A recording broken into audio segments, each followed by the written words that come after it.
Hello, I am Russian and I deeply love classical Russian literature. I really want to share with you the wisdom and openness of the Russian soul. My English is poor, but I don't want you to think this is just empty AI work. That is why you are hearing my voice now. I hope you like what you will hear today.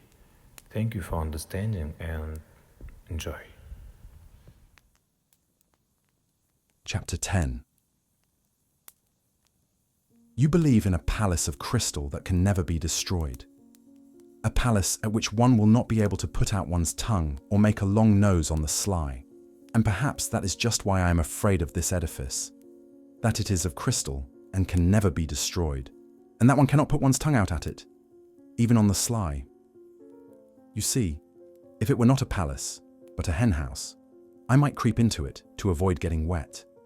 And yet I would not call the henhouse a palace out of gratitude to it for keeping me dry. You laugh and say that in such circumstances, a henhouse is as good as a mansion. Yes, I answer, if one had to live simply to keep out of the rain. But what is to be done if I have taken it into my head that that is not the only object in life, and that if one must live, one had better live in a mansion? That is my choice, my desire. You will only eradicate it when you have changed my preference. Well, do change it. Allure me with something else. Give me another ideal. But meanwhile, I will not take a henhouse for a mansion. The palace of crystal may be an idle dream. It may be that it is inconsistent with the laws of nature, and that I have invented it only through my own stupidity, through the old-fashioned irrational habits of my generation. But what does it matter to me that it is inconsistent? That makes no difference since it exists in my desires, or rather exists as long as my desires exist. Perhaps you are laughing again. Laugh away. I will put up with any mockery rather than pretend that I am satisfied when I am hungry. I know, anyway, that I will not be put off with a compromise, with a recurring zero, simply because it is consistent with the laws of nature and actually exists. I will not accept as the crown of my desires a block of buildings with tenements for the poor on a lease of 1,000 years, and perhaps with a signboard of a dentist hanging out.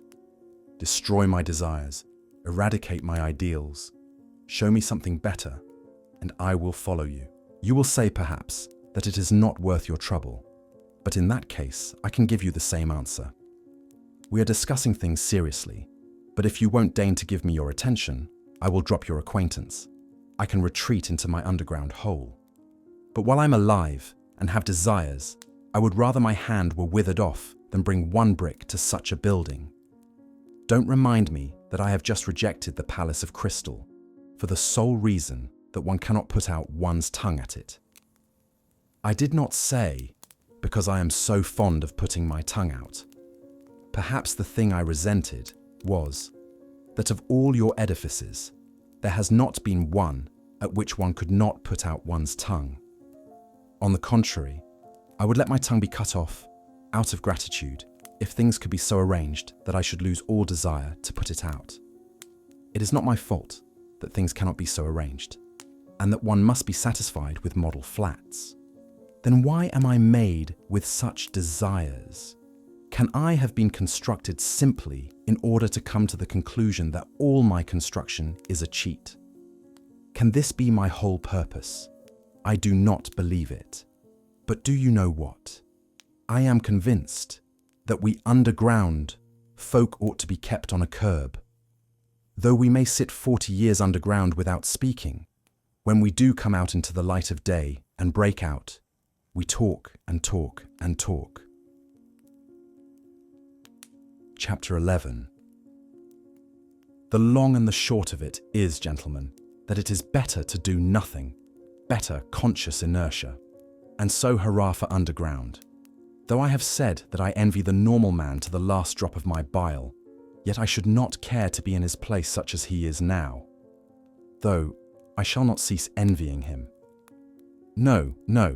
Anyway, the underground life is more advantageous. There, at any rate, one can... Oh, But even now, I am lying. I am lying because I know myself that it is not underground that is better, but something different. Quite different, for which I am thirsting, but which I cannot find. Damn underground! I will tell you another thing that would be better, and that is, if I myself believed in anything of what I have just written. I swear to you, gentlemen, there is not one thing, not one word of what I have written that I really believe. That is, I believe it, perhaps, but at the same time, I feel and suspect that I am lying like a cobbler. Then why have you written all this, you will say to me?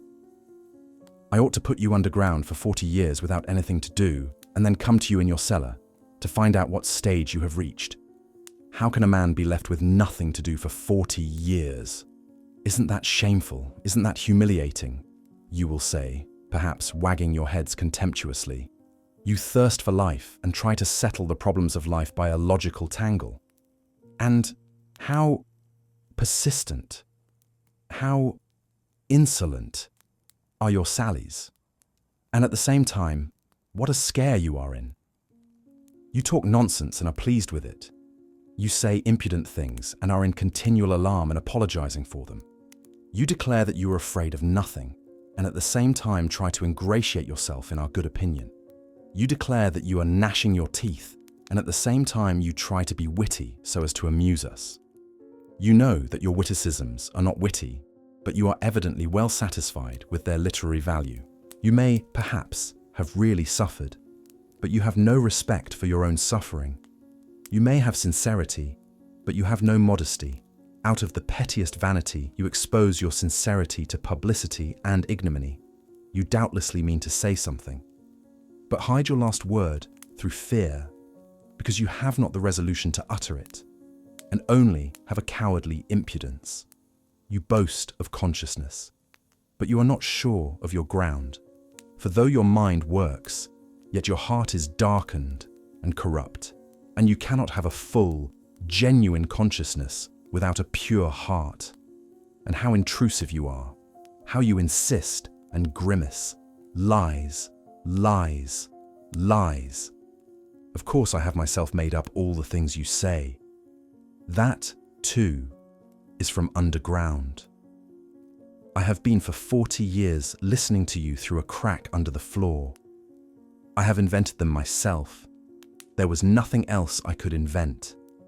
It is no wonder that I have learned it by heart, and it has taken a literary form.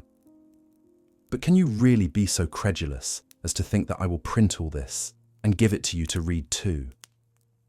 And another problem. Why do I call you gentlemen? Why do I address you as though you really were my readers? Such confessions as I intend to make are never printed nor given to other people to read. Anyway, I am not strong-minded enough for that, and I don't see why I should be. But you see, a fancy has occurred to me, and I want to realize it at all costs. Let me explain. Every man has reminiscences which he would not tell to everyone, but only to his friends. He has other matters in his mind, which he would not reveal even to his friends, but only to himself, and that in secret. But there are other things which a man is afraid to tell even to himself, and every decent man has a number of such things stored away in his mind. The more decent he is, the greater the number of such things in his mind. Anyway, I have only lately determined to remember some of my early adventures. Till now I have always avoided them, even with a certain uneasiness. Now, when I am not only recalling them, but have actually decided to write an account of them, I want to try the experiment whether one can, even with oneself, be perfectly open and not take fright at the whole truth. I will observe, in parenthesis, that Heine says that a true autobiography is almost an impossibility, and that man is bound to lie about himself. He considers that Rousseau certainly told lies about himself in his Confessions, and even intentionally lied out of vanity. I am convinced that Heine is right. I quite understand how sometimes one may, out of sheer vanity, attribute regular crimes to oneself, and indeed, I can very well conceive that kind of vanity. But Heine judged of people who made their confessions to the public. I write only for myself, and I wish to declare once and for all that if I write as though I were addressing readers, that is simply because it is easier for me to write in that form. It is a form, an empty form. I shall never have readers. I have made this plain already. I don't wish to be hampered by any restrictions in the compilation of my notes. I shall not attempt any system or method.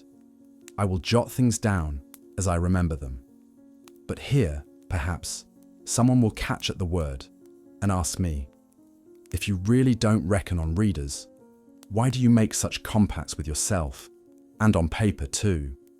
That is, that you won't attempt any system or method, that you jot things down as you remember them, and so on, and so on. Why are you explaining? Why do you apologize? Well, there it is, I answer. There is a whole psychology in all this, though. Perhaps it is simply that I am a coward, and perhaps that I purposely imagine an audience before me in order that I may be more dignified while I write. There are perhaps thousands of reasons. Again, what is my object precisely in writing? If it is not for the benefit of the public, why should I not simply recall these incidents in my own mind without putting them on paper? Quite so, but yet it is more imposing on paper. There is something more impressive in it. I shall be better able to criticize myself and improve my style. Besides, I shall perhaps obtain actual relief from writing. Today, for instance, I am particularly oppressed by one memory of a distant past. It came back vividly to my mind a few days ago and has remained haunting me like an annoying tune that one cannot get rid of. And yet, I must get rid of it somehow. I have hundreds of such reminiscences. But at times, someone stands out from the hundred and oppresses me. For some reason, I believe that if I write it down, I should get rid of it. Why not try? Besides, I am bored and I never have anything to do. Writing will be a sort of work. They say work makes man kind-hearted and honest.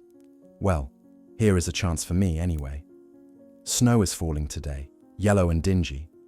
It fell yesterday too, and a few days ago.